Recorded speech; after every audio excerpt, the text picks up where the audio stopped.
Sign X is equals to 0 where X is equals to N pi. ठीक है, N is any integer. Okay, cosec X क्या होगा यार, 1/sin x ना। तो 1/0 तो नॉट डिफाइंड होता है, अपन इस केस में तो नहीं आ सकते। करेक्ट, तो फिर x does not equal to N pi लिख सकता हूं मैं। मतलब अगर मेरे को कोसेक x की वैल्यू लेनी है तो नॉट डिफाइंड नहीं आना चाहिए ना। नहीं लाना है, नहीं लाना। ये देख, अगर हमारी कोई वैल्यू लिखी होती है 1/x करके, तो हम हमेशा ये लिखते हैं ना x does not equals to 0। क्यों लिखते हैं? ताकि नॉट डिफाइंड ना आए। बस, तो मैं इसकी रेंज डिफाइन कर रहा हूँ। क्या बोल रहा हूँ मैं कि अगर कोसेक एक्स 1/0 होगा, नॉट डिफाइंड है, जो कि मुझे नहीं चाहिए, तो जैसे मैं यहाँ पे साइन एक्स को x is equals to N pi लिखता हूँ ना, वैसे ही कोसेक एक्स को मैं लिखूंगा x must not be equal to N पाई।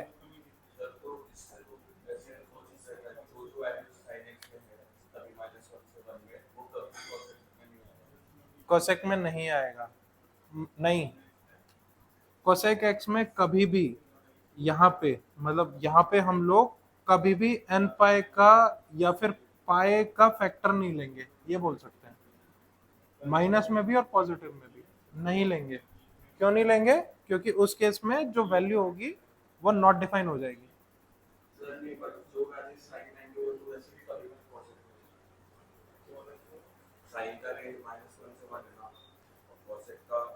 क्या क्या साइन का रेंज क्या है?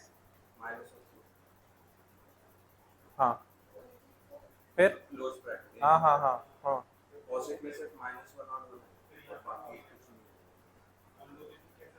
तो इतना जा क्यों ना है? अच्छा अच्छा, वो वाला बात तो ठीक है, पर मैं अभी क्या बोल रहा हूँ कि बस एक्स पे आ, रेंज से वापस आ जा, रेंज से वापस आ। मैं बस एक्स की वैल्यू डिफाइन कर रहा हूँ। चल रेंज छोड़ ही दे तू, वरना कुछ नया लेके आएगा। एक्स की वैल्यू पे आ जा। एक्स की वैल्यू अगर एन पाए है तो वो हमेशा 0 होगा, बट कोसेक के केस में हमें एक्स की वैल्यू एन पाई नहीं रखनी है। क्यों नहीं रखनी? वैल्यू नॉट डिफाइन हो जाती है, बस इतना ही करना है, रेंज पे मत जा। सेम उसका बता दे मेरे को, किसका? कॉस का। Cos x where 2n+1 π/2। ठीक है, अब भाई सेक का क्या होगा हीरो?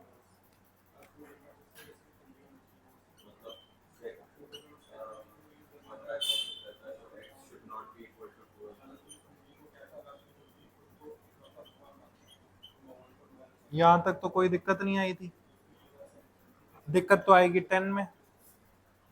नहीं है ना यहां तक कोई दिक्कत? ठीक, 10x is equals to 0 where x is equals to क्या होगा यहाँ पे? एन पाई होगा या फिर 2n+1 π/2 होगा। पिछली बार तू n/2 बोल चुका है, इसलिए तेरे को दो ऑप्शन दे रहा हूँ मैं। मुझे क्या पता, दोनों में से बता, दोनों ऑप्शन में से चूज कर। कर कर।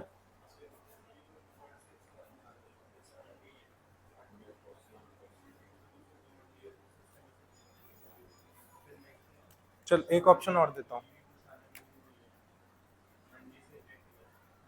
पहले तेरे को चूज करना है ये होगा या ये होगा, फिर तेरे को चूज करना है ये होगा या ये होगा। चल ठीक है, बहुत आसान है, यहाँ देख।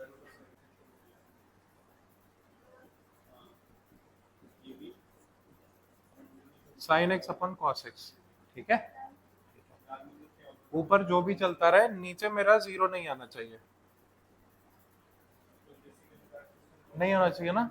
ठीक है, नीचे 0 आने की कंडीशन क्या है? cos x is equal to 0। cos x कब 0 होता है?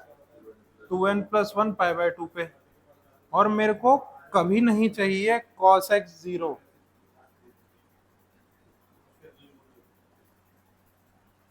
समझा? दोबारा बताऊं? बहुत बढ़िया। n पाए कोई भी डाल दे n की वैल्यू। डाल डाल डाल 1 डाल दी। चल वैल्यू क्या हो गई था?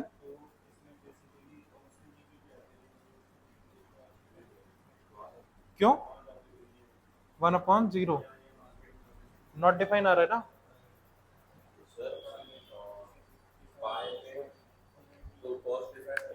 10x में डिफाइन कर रहा था।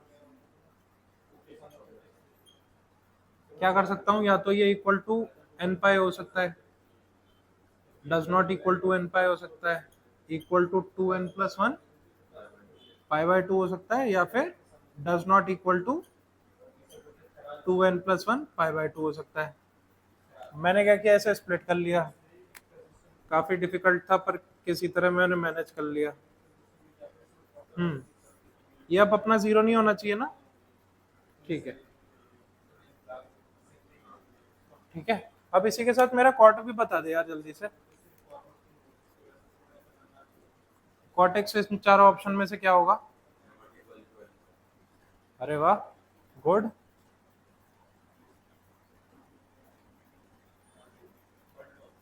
डज नॉट इक्वल टू 0, तो डज नॉट n पाई। यार अब ये भी है, तेरे को याद रखना पड़ेगा, मैं बार बार नहीं लिख रहा हूँ। n इज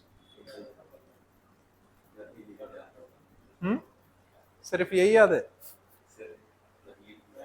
अच्छा ठीक है। अब बता तू क्या पूछ रहा था कि n π/2 क्यों नहीं हो रहा? क्यों? Very nice. फिर वो किसका वो बन जाएगा?